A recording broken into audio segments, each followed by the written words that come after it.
All right, everyone. Welcome back to today's episode of Words of the Wise. Today I have Chief Davis from Manchester PD in Iowa, 20 years experience in law enforcement. Welcome to the show, Chief Davis. Thank you for being here. Thank you. I appreciate you inviting me.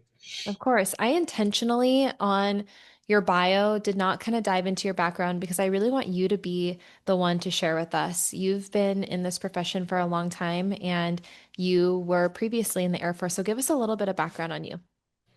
Law enforcement runs in my family. I'm actually a third generation law enforcement officer.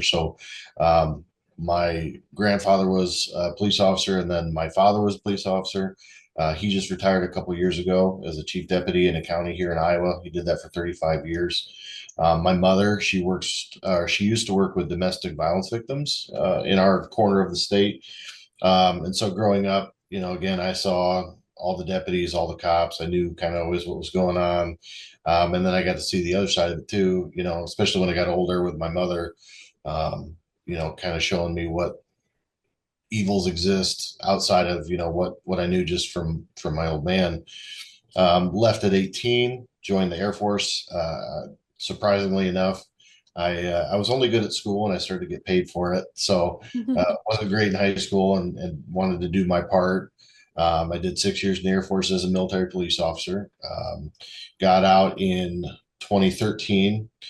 Took some time off. I had a little girl, so that kind of changed the environment a little bit about wanting to do 20 years in the military. Tried other civilian jobs and it just wasn't for me. So came back to law enforcement. Got into a very small department, a two-officer department. I did that. I graduated the academy in 2014, and I actually became chief at the age of 27. Wow. So yeah, I moved to another department. I worked with a guy that came from Florida, and he up and left. And so the department I was at was a four-man department, and we didn't have any prospects. And I literally came into my office one day and he said, "Hey, I'm leaving. Do you want to be in charge?"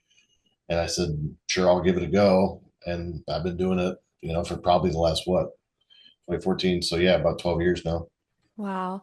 There's a few things I actually want to ask you. Yeah. The first thing, so I'm expecting my first child right now. Good, it's going to be a little baby girl. We just found out.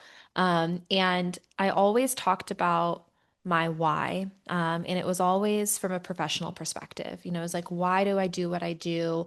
Why do I serve who I serve? Gosh, I'm like going to get emotional. I don't know why. But when I found out that I was expecting, everything changed for me and my why. And I was like, wow, like, how do I want to be now? You know, and what does my life look like? And what are my priorities? Do you feel like you had that when you found out you were going to be a father? Did that change your perspective on Oh, why you do the job and how you want to present yourself and how you want to lead? yeah. So I had my first daughter a little later in life. She was 20, I was 23. And when I joined the military, I mean, again, I had every intention of doing 20 years. Mhm. I grew up with a lot of people my age seeing 9/11 happen, that big wave of patriotism that came across America. So, and when I joined too, I loved it. I loved the people that I served with. I loved my teams. I loved my supervisors. I had a really, really great experience, even in bad times, right? Um, and so I had every intention of doing 20 years, that I wanted to make that a career. And kids weren't in the cards. And yeah, the moment I found out, it does. It alters your brain chemistry a little bit, and things changed. For me, it was I had that why conversation. Um, do I want to do something dangerous? Which I always joke when I do these talks with people and podcasts and like talks with groups. So they're like, so you left the military and then you joined law enforcement. Isn't that equally as dangerous? And I mean, yeah, it is. And there was more of a discussion. I mean, we can talk about it if you want about, the in between when I wasn't doing this. Mhm. Like you said, when you're at an age when you know what your purpose is and what you're good at, that's why I came back to this. That's kind of my thought is I was put here to, you know, be a cop, help people, and I'm not happy doing anything else. So I had to get back into something that was close to that. Yeah. Yeah, and I think for me, because I used to ask this question, I would do a lot of roll call or briefing trainings, and I would always ask the question of, you know, and this was always in the context of wellness. Why is it important for you to be well, physically, mentally? Like, what does that look like? And everyone would have different answers. And those with families, it would always be family. It's like I want to be safe, I want to be effective, I want to be well because I want to be here for my family. And there was kind of a different reason why versus the younger generation who didn't have families yet. It was always like performance and advancement and like I want to be a detective or I want to, be whatever, and so it's interesting to see that change. But I think we have to kind of sit with ourselves at different phases in our life and try to determine, what are our goals, what are our priorities, what examples do we want to lead, within the organization or within our family life. And so I think it's okay for us to evolve over time and Yeah. for those things to change. But when you said that, I was like, I wonder if that changed for you too, or you're like, It man, did, like I'm yeah, I'm operating 100%. I differently. mean, I had the plan. I had the plan of what I wanted to do and where I wanted to be in, 20 years. I mean, and I think about it to this day too. I mean, I joined at 18. I'm 38 now. I'd be close to retirement here in like 2 months, which would be pretty awesome. But at the same time, I'm happy with the decisions that I made. So. Yeah, 100%. And then you came from a background where your parents were in a similar space. You said your grandpa was in law enforcement, your dad was in law enforcement, your mom worked with domestic violence survivors and victims. What skills or lessons did you learn from them that impacted the way that you lead today? Uh, I didn't really notice it too much growing up, right? I mean, I had a very normal childhood. Parents were super supportive. I did sports. I was average in school, but they were always there, right? And like, so they never really brought work home, which is a big thing, right? They would sometimes, like, if I asked questions or wanted to know, if my dad got called out, and I, especially being here, I remember him being available to his guys a lot, to his officers or deputies wherever he was. Um, and I remember very early on too when he got into law enforcement. It was a different time, and I remember very early on going to my parents' closet for something, and my dad, he worked for so many agencies part time just to help other people. And I Mm, remember to this day, I can remember opening that door and seeing so many different patches in different colored uniforms, right? And he still worked full time for an agency, but he just had all these extra things, and so it probably didn't really hit me what they really do until probably about 19 or 20, when I really started working the road on base and doing it myself, right? We're trained to be soldiers first, and then once you get on a duty station, that's where more of your other stuff comes into play. And so I leaned on him a lot for learning all that stuff, right? It was super.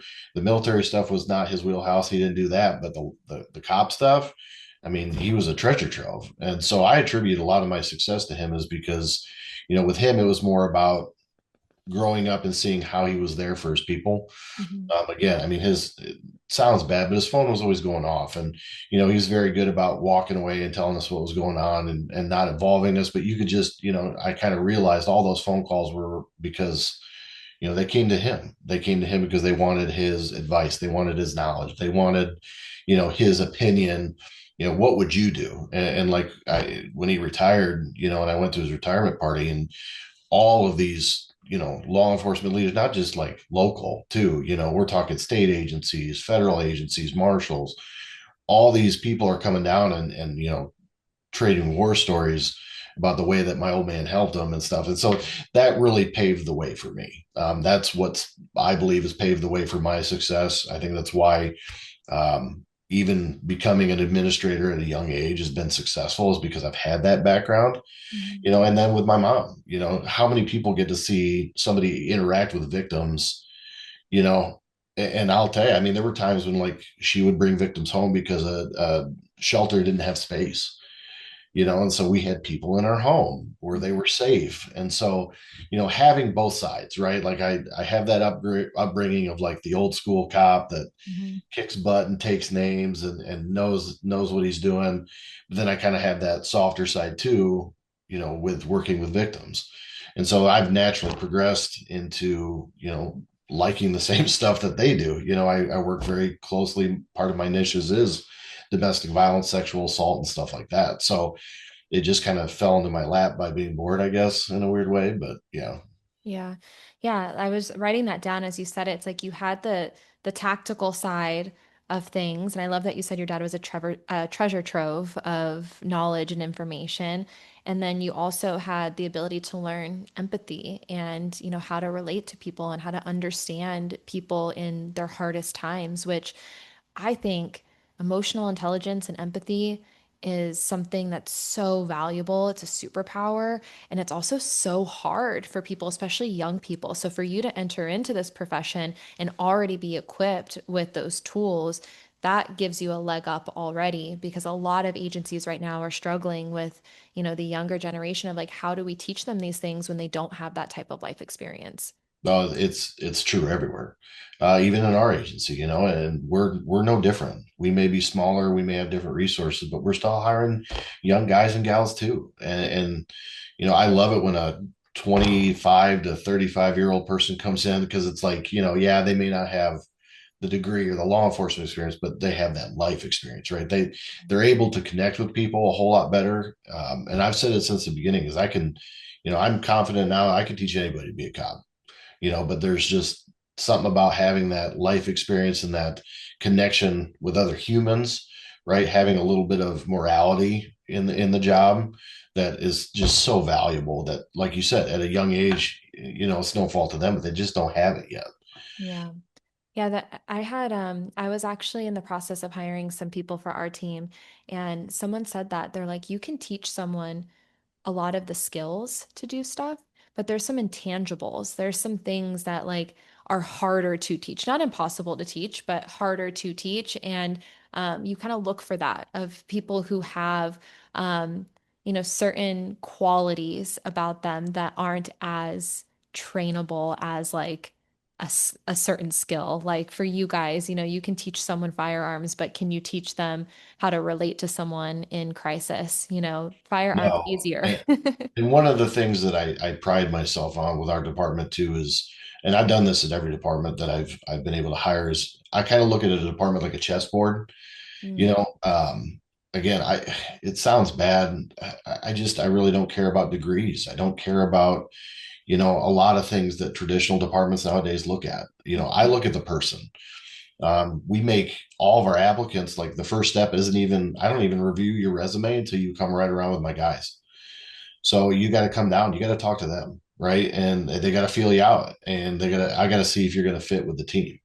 mhm, Uh, that's the biggest thing is, as a chief, you see him every once in a while, but nobody likes it when the chief comes in at 10 o'clock at night to check in. And yeah, everybody gets nervous. It doesn't matter how, relatable you are to them or whatever the case may be. It's just, you're still the boss, mhm. and so I make everybody ride with my guys and gals. And if they aren't feeling that vibe and they don't feel like they can contribute to that team aspect, then we don't even go forward. I've turned away tons of applicants that have bachelors and all these credentials, but my guys and gals are just like, I don't really know if I could work with him. He doesn't vibe. We don't catch the same, we're not getting that wavelength. And I just tell them, I'm sorry.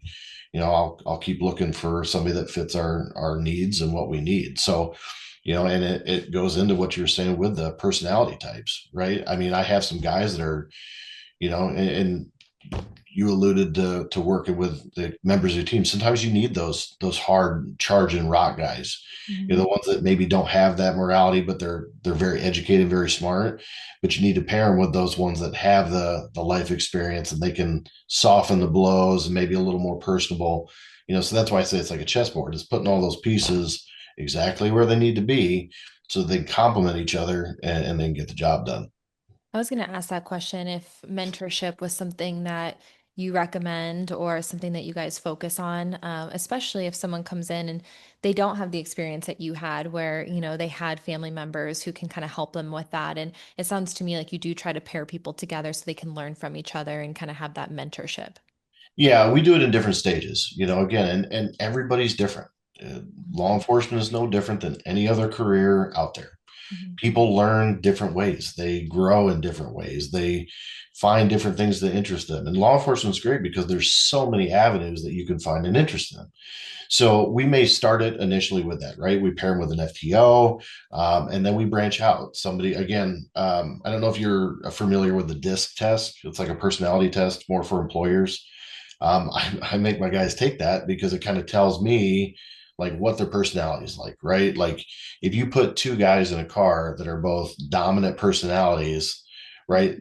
They'll get the job done, but it's not always going to be pretty, right?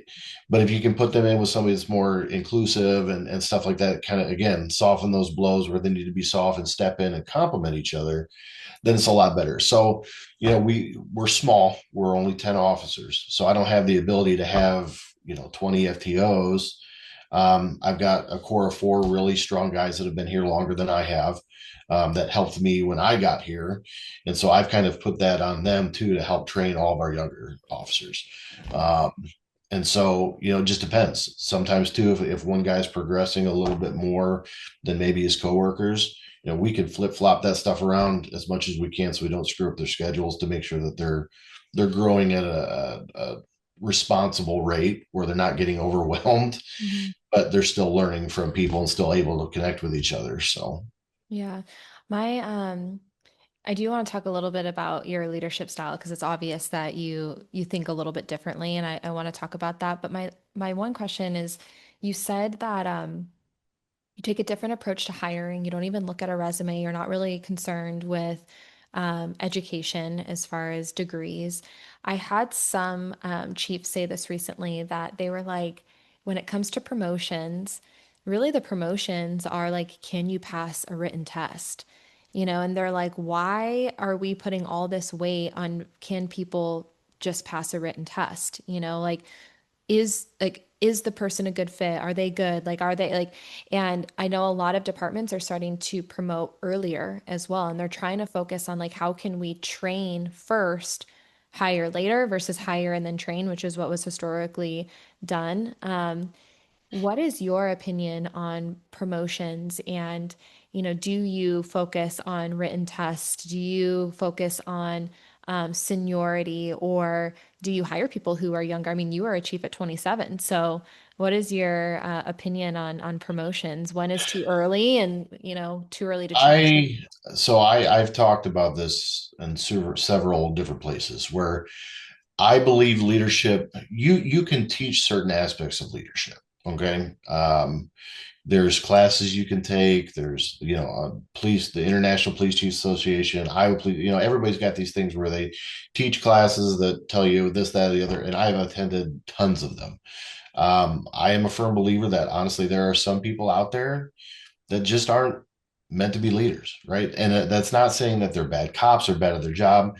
It's just, I believe there are certain people that have the charisma, they have the ability to retain the knowledge, and they have that personality that people are drawn to. Mhm. And so I believe that those are the ones that should be leading underneath me or in a department, right? So we don't do a written test here. I don't believe in that. Again, job knowledge, and now everything's digitalized. Even 20, well, what, 12 years ago when I started on the civilian side, we were still writing paper tickets, and there wasn't a lot of data being tracked and things of that nature, especially for small agencies.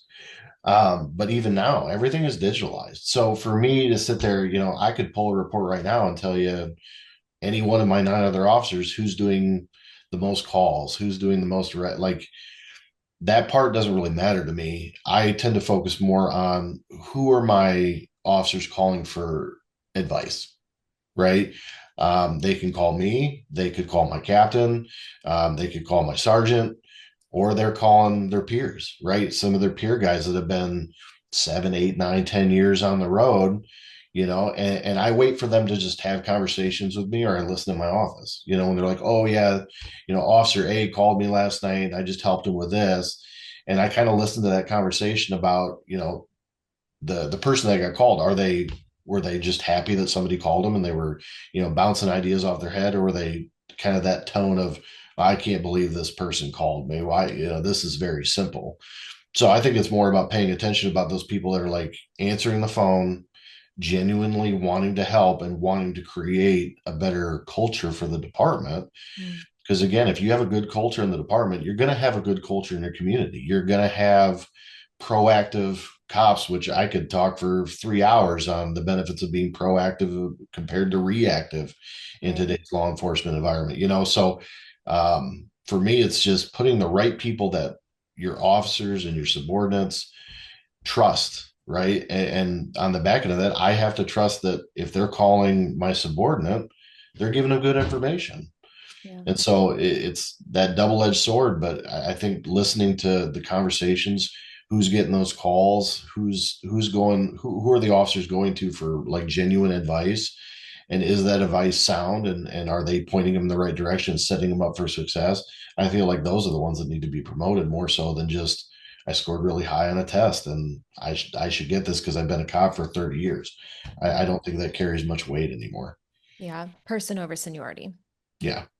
Yeah. Seniority doesn't mean seniority goes away. You still get your benefits for requests for time off or all these other things that you can still work seniority in there. It's just if you're talking about somebody that's genuinely wants to lead, I think a lot of these young guys and gals, I think, I've met a lot of ton cops that are 4 or 5 years in the job that just have it. They just have it. Good with public, good with PR, retains knowledge, smart tactically. And I see them and they're just working the road, and then the departments have openings and they're surpassed because of age or time in service, and I think that's silly. Those officers that are like that, I mean, if you put them in that position and you give them the leash that they have to run on, I mean, they're going to impress you, and they're already impressing you on the road, so why wouldn't you give them more, is my opinion. Yeah. Yeah. I heard this the other day, maybe it was like a month ago, and I thought it was a really cool perspective. And it was on the context of, hiring and people who have more time on the job. And I think that historically that was the conversation. It was like, oh, well, they have 30 years on the job and therefore they are more qualified. And the statement was time can time can be wasted. Yeah, So just because someone has more time, how did they use that time? Was the time wasted? Was it correct. phoned in? Like, were they continuing their education? Were they continuing to develop themselves? Or were they just phoning it in for the last 20 years? And now it's saying, okay, well, they've been there for 30 years and they deserve the promotion. And so I thought it was a really cool way of looking at it. Like, how are people using their time? There might be someone who's been on the job 10 years that has utilized those 10 years more effectively than someone who's been on the job for 20 years. And so I thought that was interesting. Of course, like, you know, experience comes with time and more things that you have your hands in, the more you're going to learn from those things. And I understand that. But there are some people who might be wasting 10 years, and not continuing to educate and to grow. And so I like that you look at the person and how have they developed and, how do they show up versus just years on the job. Well, yeah, and again, it goes back to the culture of the department.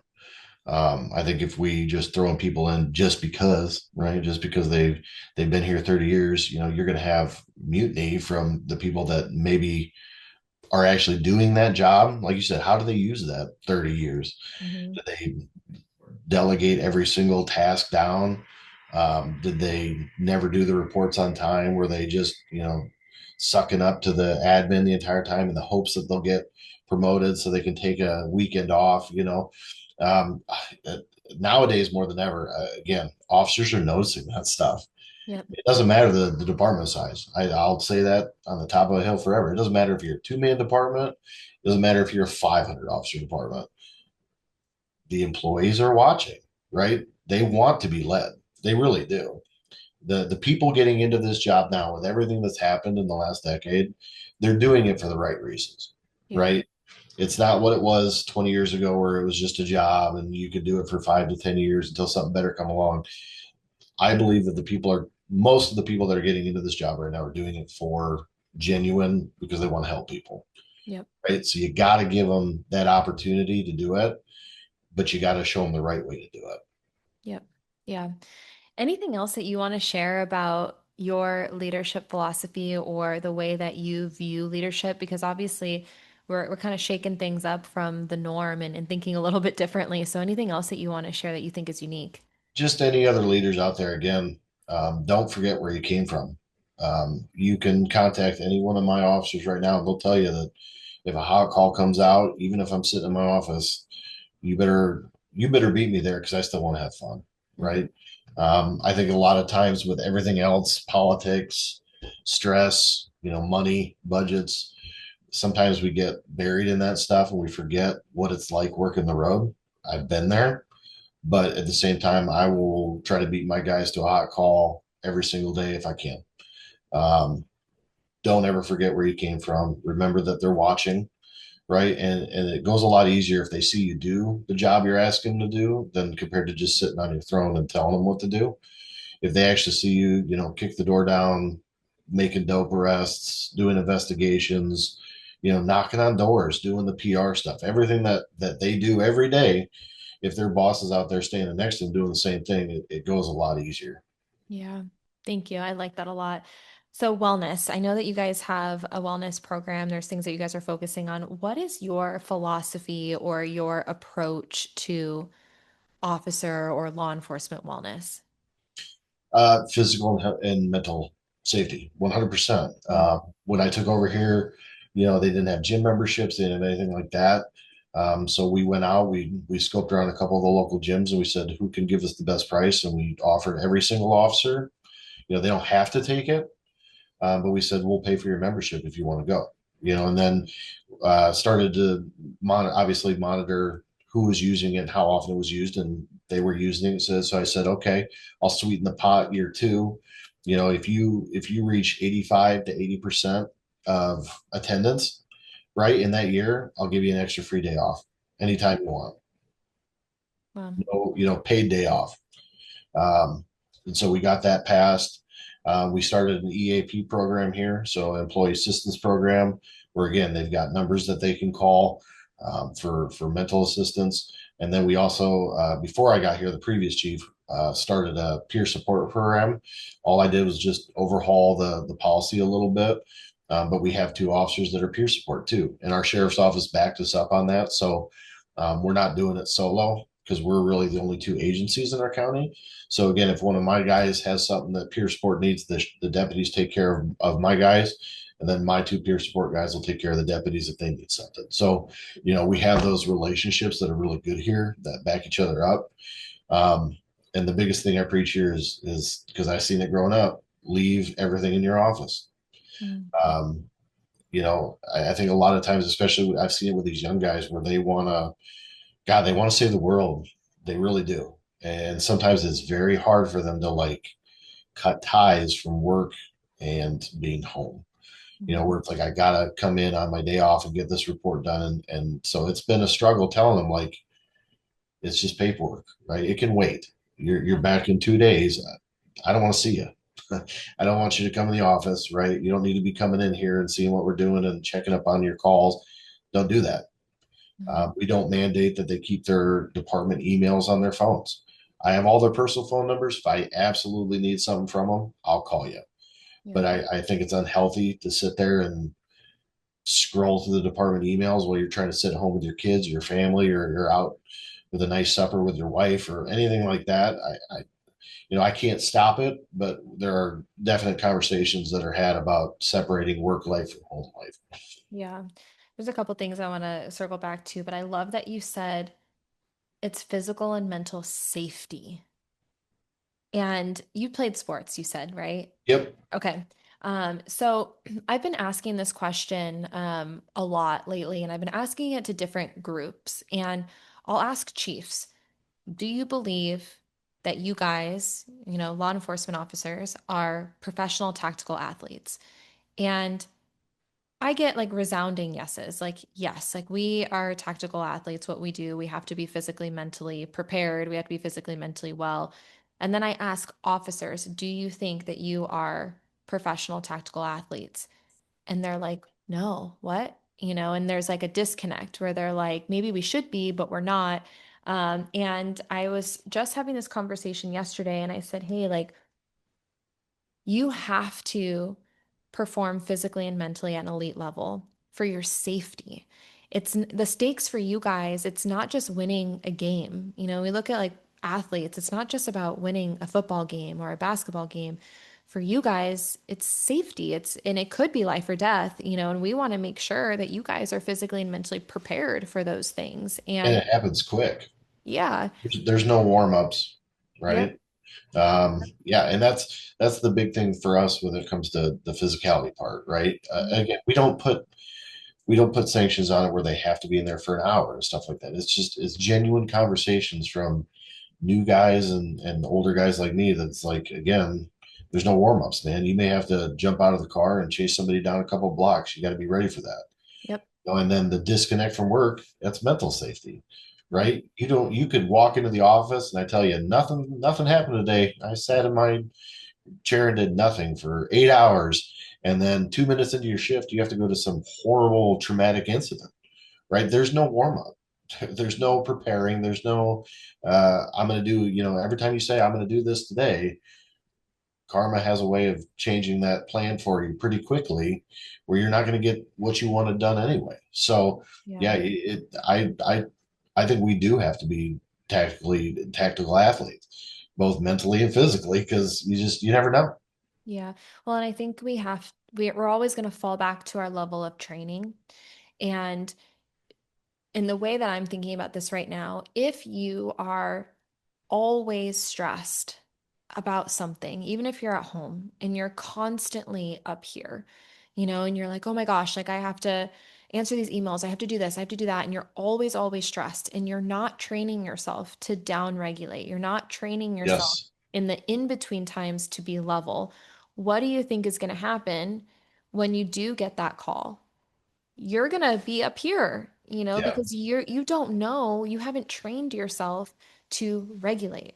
And in order to make effective decisions and safe decisions and quick decisions under pressure, you have to train yourself to regulate your nervous system, regulate your emotions, be able to make those effective decisions. And so you're gonna fall back to your level of training. It's the same thing physically. And I think it's really interesting because, yes, we want people to be physically fit. But we also need people to be able to move.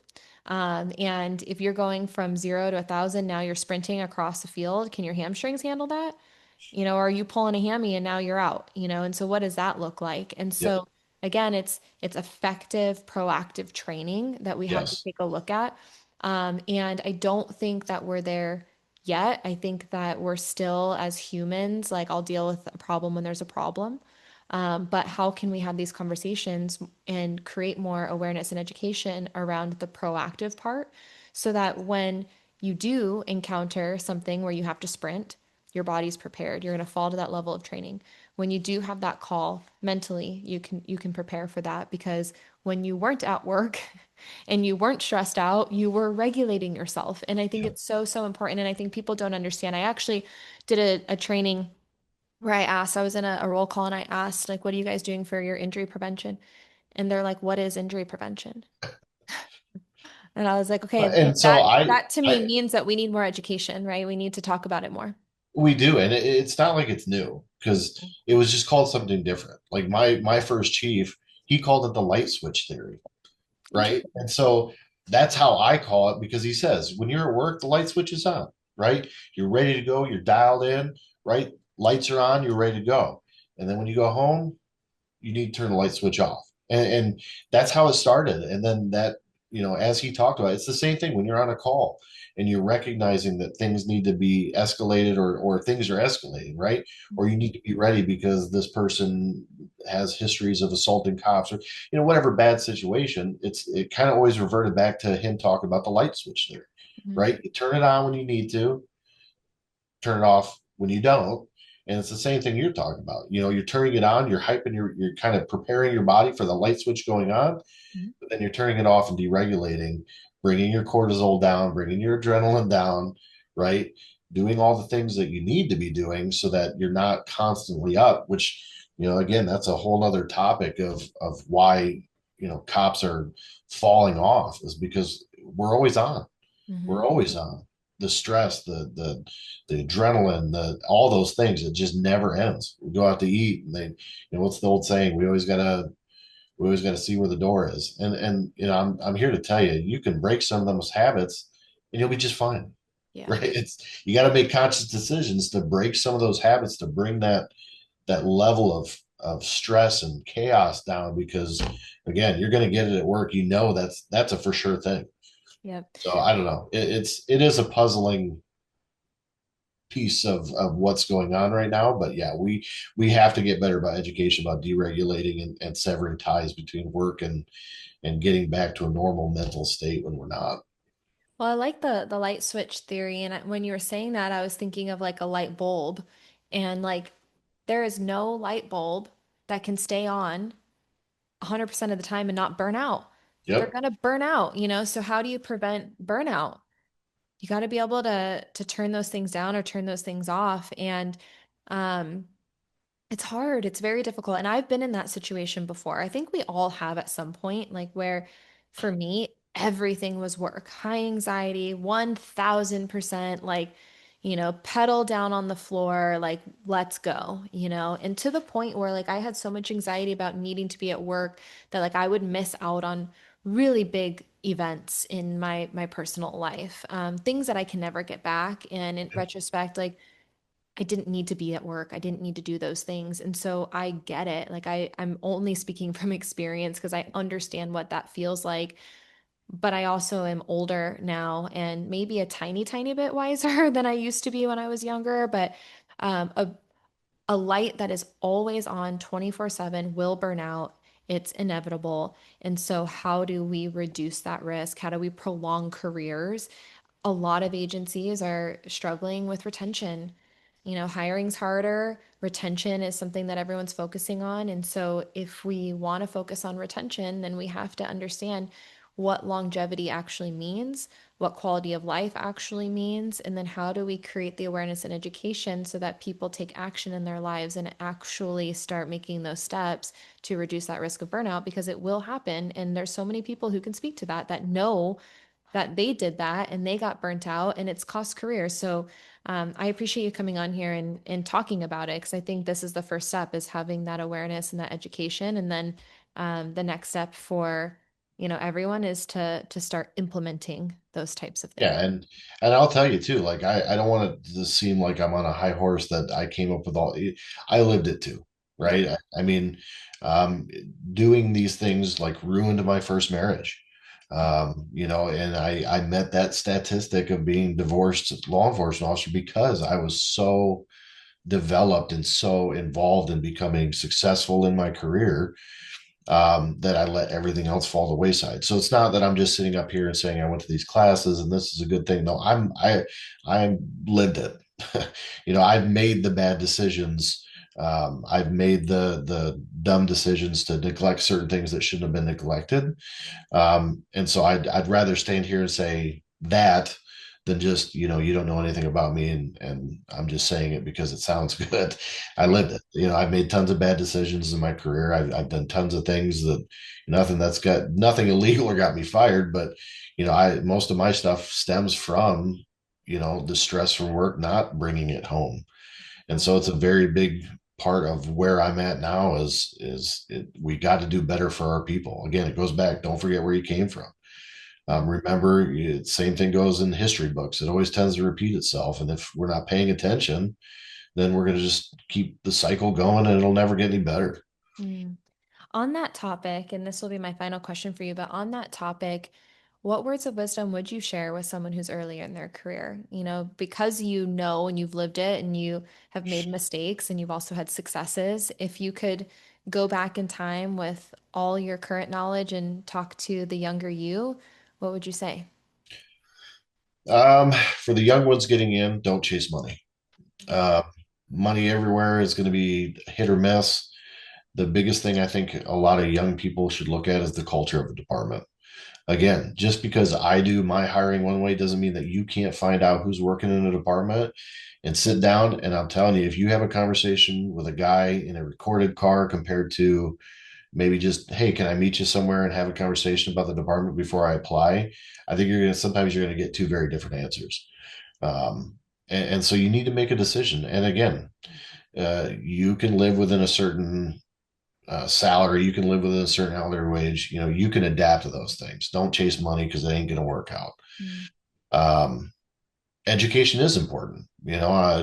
Getting the job that I have now, I'll tell you, I probably wouldn't have gotten it if I didn't go back to college, if I didn't get my bachelor's and my master's. You don't really have to worry about that too much beginning, but if you really want to see things change, because that's the biggest thing is I always hear, we hire officers from other departments, or I talk to other officers, they complain about their department, and they complain about this, that, and the other. And honestly, sometimes they have really good ideas. Well, sometimes you gotta bite the bullet, and you gotta sign up for those roles that you don't like to get noticed.